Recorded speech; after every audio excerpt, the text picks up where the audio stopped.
За сүүлийн үед та дандаа төрийн албаа агшид хариуцлага тооцох талаарх хууль зүйн зөвлөгөөг иргэдэд өгөөд байна. Та өөрөө ч төрийн албанд байсан биз дээ гэсэн комментүүд төрийн албаагчаас надад маш ихээр ирээд байгаа байхгүй юу? Тий, би төрийн албанд байсан. Би төрийн захиргааны, төрийн тусгай, төрийн улс төрийн албан тушаал тасралтгүй би 20 жил ажилласан үнэн.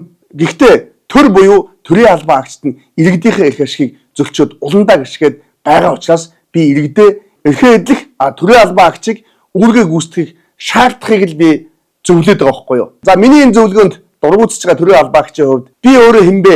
Ямар албан тушаал хашцгаа вэ?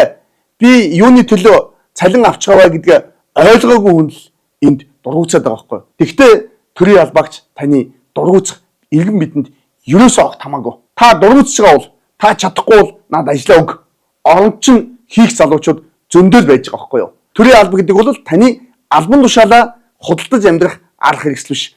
Төрийн алба гэдэг бол иргэдэд үйлчлэх алба байхгүй юу? Цаашлах нь бол та албан тушаалдаа хаан хандах, албан тушаалын эрх мэдлээ хэтрүүлэх, төсвийн хөрөнгийг хууль бусаар зарцуулах, дугаараа ажиллах гэх мэтийн үйлдэлийг гаргаж байгаа бол төрийн албанаас халагдтал цаашаа. Тэг ял идлэн шүү. Үүнийг л сайн ойлгоорой. Тэгээд ажлаа хийвэл хийж чадахгүй бол ажлаа өгөөд яв. Ийм л сонголт танд байгаа.